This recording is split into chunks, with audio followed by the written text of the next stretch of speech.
Mechanical ki one of the most important subject, strength of material.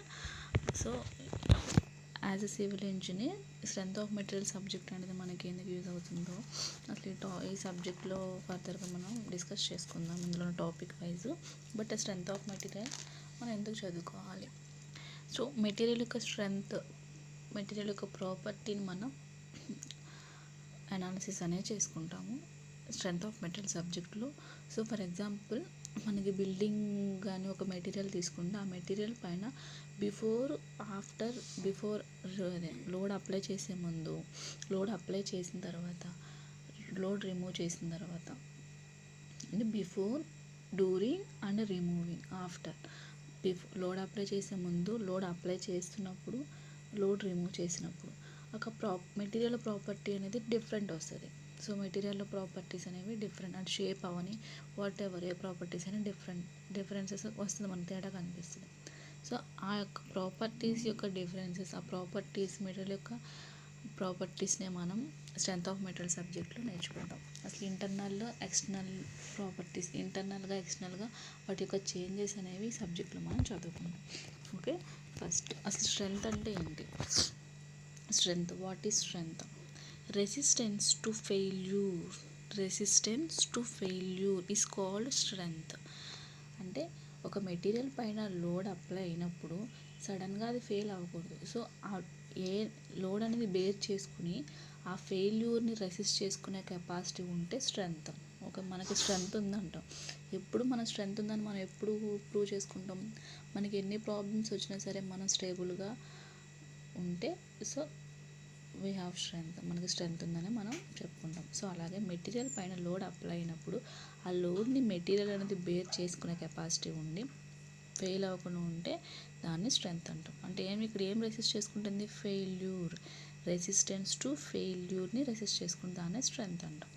ఇది ప్రాపర్టీలో first property. మనం design చేసుకుంటే strength అనేది first property. Strength లేకపోతే material అనేది ఈజీగా ఫెయిల్ అయిపోతుంది. ఓకేనా, ఇది strength. Next stiffness. What is stiffness? Resistance to against deformation ఈ స్టిఫ్నెస్. స్టిఫ్నెస్ ఏంటంటే డిఫార్మేషన్ అవ్వకుండా మెటీరియల్ అనేది ఉంటుంది. డిఫార్మేషన్ జరగకుండా రెసిస్ట్ చేసేదాన్ని స్టిఫ్నెస్ అంటాం. అంటే ఇప్పుడు స్ప్రింగ్ ఉంది, స్ప్రింగ్ అనేది ఎలాంగేట్ అవ్వకుండా దాన్ని కాపాడుతుంది. సో లోడ్ పడినప్పుడు దాన్ని స్టిఫ్నెస్ అంటాం. ఇది secondary design property. First design property ఏంటి? స్ట్రెంత్. సెకండ్ ఏంటి? స్టిఫ్నెస్. ఓకేనా, ఫస్ట్ లోడ్ అప్లై చేసినప్పుడు ఫెయిల్ అవ్వకుండా రెసిస్ట్ చేసేదాన్ని స్ట్రెంత్ అంటాం. లోడ్ అప్లై చేసినప్పుడు అది ఎలాంగేట్ సాగకుండా ఉండే ప్రాపర్టీని స్టిఫ్నెస్ అంటాం. సో ఒక మెటీరియల్లో స్టిఫ్నెస్ అనేది ఉంటే, అంటే స్టిఫ్నెస్ ఇంక్రీజ్ అయినప్పుడు డిఫార్మేషన్ ఆర్ డిఫ్లెక్షన్ అనేది ఏమవుతుంది? డిక్రీజ్ అవుతుంది. సో మనం స్టిఫ్నెస్ అంటే ఏమనుకున్నాం? డిఫార్మేషన్ జరగకుండా ఉండేదాన్ని స్టిఫ్నెస్ అన్నాం. సో ఒక డిఫార్మేషన్ తక్కువగా ఉందంటే స్టిఫ్నెస్ ఆల్టర్నేటివ్గా ఏమవుతుంది? ఎక్కువగా ఉంటుంది, అంటే inversely proportional. Okay, next material. మనం ఒక మెటీరియల్ తీసుకున్నాం, అజంప్షన్స్ ఏం తీసుకోవాలి? సో అజంప్షన్స్ ఏంటనేది చూద్దాం.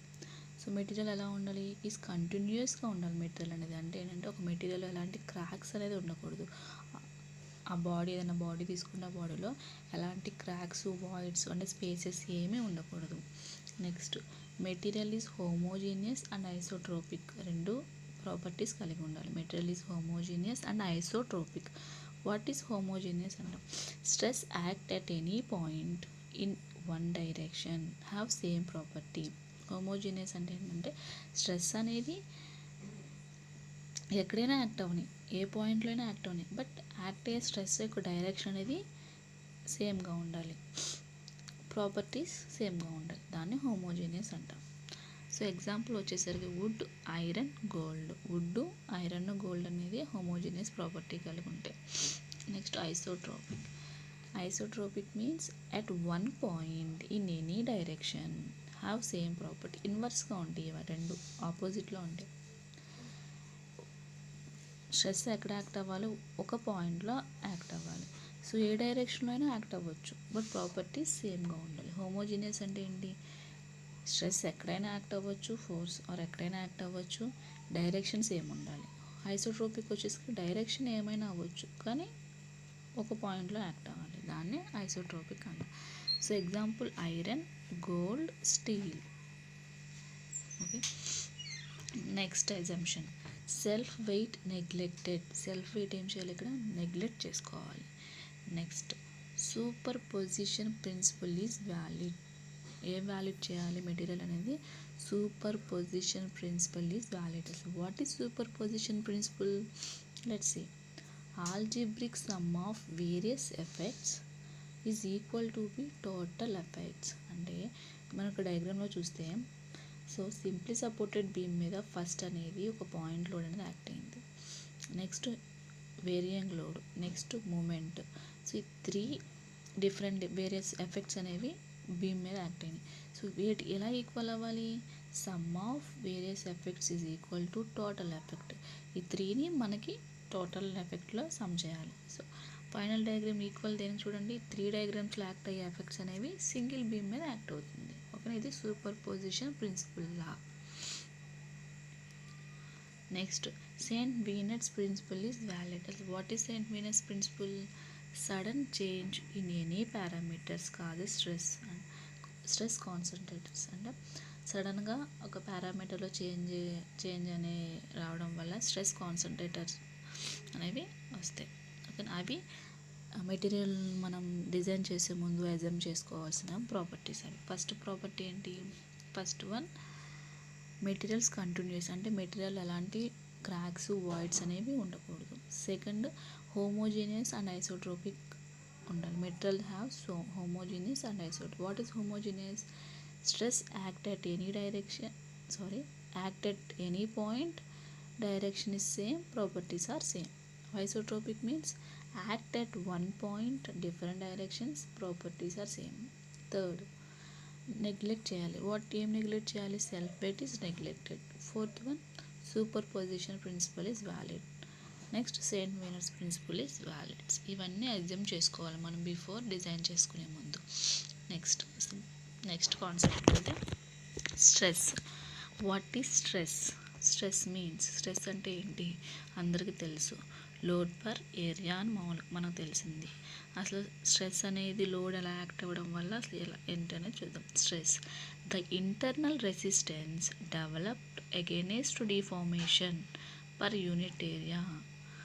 The internal resistance developed against deformation per unit area is called stress. So deformation జరగకుండా ఇంటర్నల్గా రెసిస్ట్ చేసుకునేది, లోడ్ అనేది అప్లై అయినప్పుడు మెంబర్ పైన, ఆ మెంబర్ అనేది డిఫార్మేషన్ జరగకుండా, ఓకే సాగకుండా, సో ఏం చేస్తుంది, ఇంటర్నల్గా రెసిస్ట్ చేసుకునేది ఒక ఏరియాకి ఒక యూనిట్ ఏరియా, ఒక ఏరియాలో, దాన్నే స్ట్రెస్ అంటాము. సో స్ట్రెస్ని సిగ్మాతో ఇండికేట్ చేసుకుంటాం. So sigma equal to resisting force, అదేం చేస్తుంది అక్కడ, ఫోర్స్ని రెసిస్ట్ చేసుకుంటుంది కాబట్టి resisting force by unit area. So resisting ఫోర్స్ని ఆర్తో ఆర్ పీతో ఇండికేషన్ చేసుకుంటాం. By area means A. Units force అంటే newtons or kilo newtons, area అంటే metre square or mm square or centimetres whatever. Okay, so newtons per metre square, newtons per mm square, kilo newtons per metre square. ఓకేనా, whatever we have take units.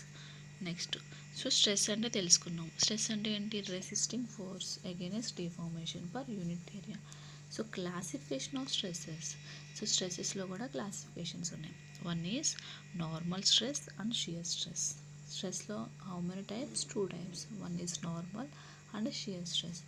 Again normal స్ట్రెస్లో మనకు 2 types, direct and indirect. Again నార్మల్లో direct stress and indirect stress, షియర్లో direct and indirect. First coming to normal stress under direct stress. Direct stress కిందకి వస్తే, direct stress అంటే ఏంటి, tension stress, compression stress అనేవి 2 types. Tension stress and compression stress అంటే ఏంటంటే, ఒక మెంబర్ పైన లోడ్ అనేది మనకి పుల్ చేసే డైరెక్షన్లో, అంటే సాగే తత్వంలో పుల్ చేసే డైరెక్షన్లో ఫోర్స్ అనేది యాక్ట్ అయితే దాన్ని టెన్షన్ స్ట్రెస్ అంటాం. ఎగ్జాంపుల్ టై. కంప్రెషన్ స్ట్రెస్ అంటే ఒక మెంబర్కి ఫోర్స్ అనేది పుష్ చేసే డైరెక్షన్లో, అంటే ఇన్వర్డ్స్ డైరెక్షన్లో ఫోర్స్ అప్లై అయితే దాన్ని కంప్రెషన్ స్ట్రెస్. టెన్షన్ స్ట్రెస్ అంటే అవుట్వర్డ్ డైరెక్షన్లో మెంబర్కి ఫోర్స్ అప్లై అవ్వాలి. అది డైరెక్ట్ స్ట్రెస్లో tension and compression. Next indirect స్ట్రెస్లోకి వచ్చేసరికి బెండింగ్ ఆర్ ఫ్లెక్చురర్. అంటే ఇక్కడ ఏమవుతుంది, బెండింగ్ స్ట్రెస్ అనేది యాక్ట్ అవుతుంది. ఓకేనా, లోడ్ అనేది అవ్వడం వల్ల బెండింగ్ స్ట్రెస్ అనేది యాక్ట్ అవుతుంది. సో మనకి ఈ బెండింగ్ స్ట్రెస్ గురించి ఫర్దర్గా మనం తెలుసుకుందాం. అసలు బెండింగ్ ఈక్వేషన్ నుంచి స్ట్రెస్ వస్తుంది. So F/I = M/Z = E/R formula ఉండేది. So F/I = M/Z.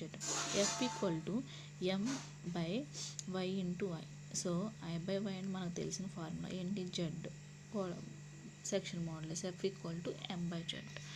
Next shear స్ట్రెస్కి వచ్చేసరికి మళ్ళీ again 2 direct and indirect. Direct షియర్కి వచ్చేసరికి tangential force per unit area. ఇండైరెక్ట్కి వచ్చేసరికి టార్షనల్ షియర్ స్ట్రెస్. ఇక్కడ మనకి బెండింగ్ స్ట్రెస్ లాగే మనకి టార్షన్లో ఒక ఈక్వేషన్ ఉంటుంది. Tau = T/ZP. ZP means polar sectional modulus. T అంటే టార్షన్. ఓకే, ఇవి స్ట్రెస్లో ఉన్న క్లాసిఫికేషన్స్. Normal and shear. నార్మల్లో మళ్ళీ అగైన్ 2, షియర్లో మళ్ళీ again 2.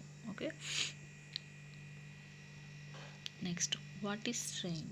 Strains are again 3 types classification: normal strain, shear strain, volumetric strain. ఓకేనా, first coming to normal strain. Normal strain అనేది normal strain form due to normal force.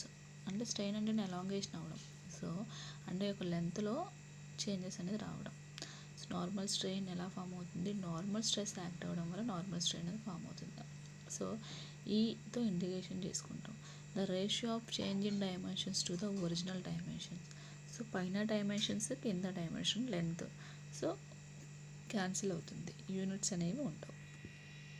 Next shear strain అనేది ఎలా form అవుతుంది, shear force act అవ్వడం వల్ల shear strain అనేది form అవుతుంది. Angular changes between any 2 mutual perpendicular planes in radians is shear strain. Okay, first plane చూస్తే మనకి first ఒక ప్లేన్ ఉంది, దానిపైన ఇంకో ప్లేన్ అనేది మనకి ప్రొవైడ్ అయ్యింది.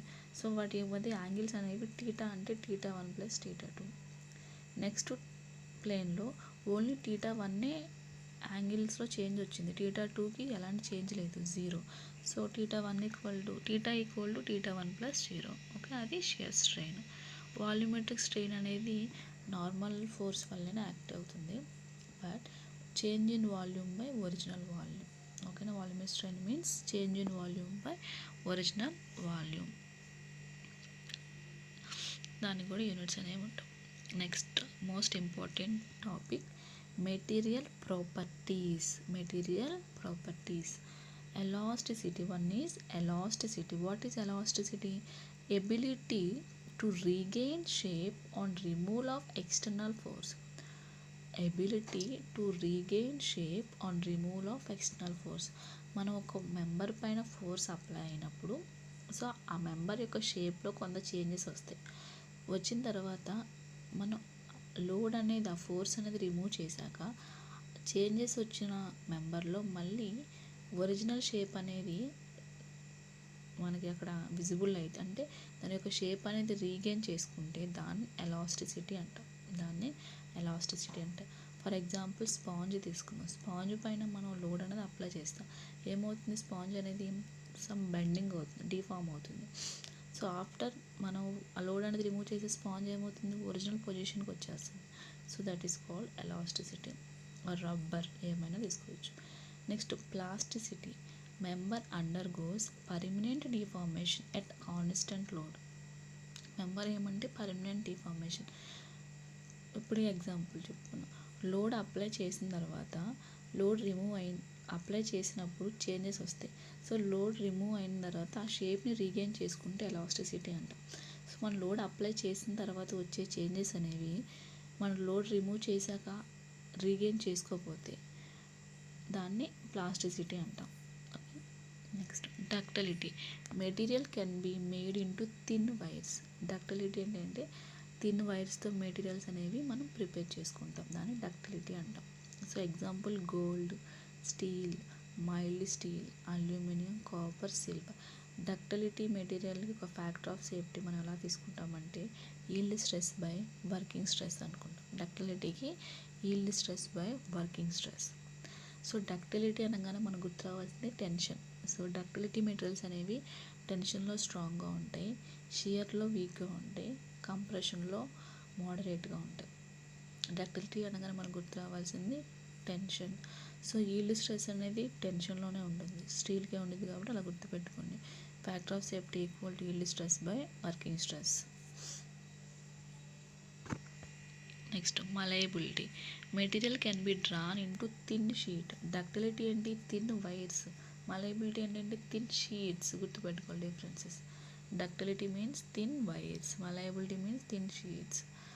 సేమ్ డక్టైల్ మెటీరియల్స్ అన్నీ మలయబిలిటీ మెటీరియల్స్ అవ్వచ్చు. ఓకే, సేమ్ ఇది కూడా టెన్షన్ ప్రాపర్టీనే. టెన్షన్లో స్ట్రాంగ్గా ఉంటుంది, కంప్రెషన్లో మోడరేట్గా ఉంటుంది, షియర్లో వీక్గా ఉంటుంది. Same properties. Brittle means failure, సడన్గా ఫెయిల్ అయిపోతుంది. బ్రిటల్ మీన్ అంటే బ్రేక్ అయిపోవడం అని గుర్తుపెట్టుకోండి. So cast iron, concrete, glass, wood etcetera. So brittle అనేది ఇది కంప్రెషన్ సంబంధించింది, అంటే కంప్రెషన్ ప్రాపర్టీ అని ఉన్నది కంప్రెషన్ సంబంధించి. So concrete type. సో ఇందులో మనకేంటి అల్టిమేట్ స్ట్రెస్ కదా ఎక్కువ, ultimate stress by working stress. ఇది కంప్రెషన్లో స్ట్రాంగ్గా ఉంటుంది, టెన్షన్లో వీక్గా ఉంటుంది, షియర్లో మోడరేట్గా ఉంటుంది బ్రిటల్. Next creep.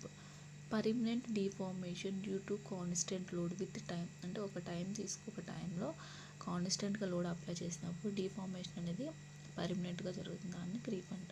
ఫర్ ఎగ్జాంపుల్గా మనం ఒక వైర్ మీద రోజు బట్టలు ఆరేస్తూ ఉంటాం. సో డే బై డే బట్టలు ఆరేస్తున్నప్పుడు ఆ వైర్లో చేంజెస్ వస్తాయి, బెండ్ అవుతూ ఉంటుంది. కొంత టైం తీసుకుని లోడ్ అనేది అప్లై అవుతున్నప్పుడు వైర్లో ఏమవుతుంది, చేంజెస్ అనేవి వస్తుంది, దాన్ని క్రీప్ అంటాం. ఓకేనా. ఇవి ప్రాపర్టీస్, మెటీరియల్ యొక్క properties. One is elasticity. Elasticity అంటే ఏంటి? ఒరిజినల్ అప్లై చేసిన తర్వాత వచ్చే చేంజెస్ని లోడ్ రిమూవ్ చేశాక రీగెయిన్ చేసుకునేదని ఎలాస్టిసిటీ అంటాం. ప్లాస్టిసిటీ అంటే రీగెయిన్ చేసుకోకుండా పర్మనెంట్గా ఉండిపోయేదని ప్లాస్టిసిటీ అంటాం. Ductility means thin wires. ఇది tension property. Next malleability means thin sheets. This also tension property. Brittle mean compression property. Okay, సడన్గా ఫెయిల్ అయిపోవడం. క్రీప్ అంటే permanent deformation with constant load.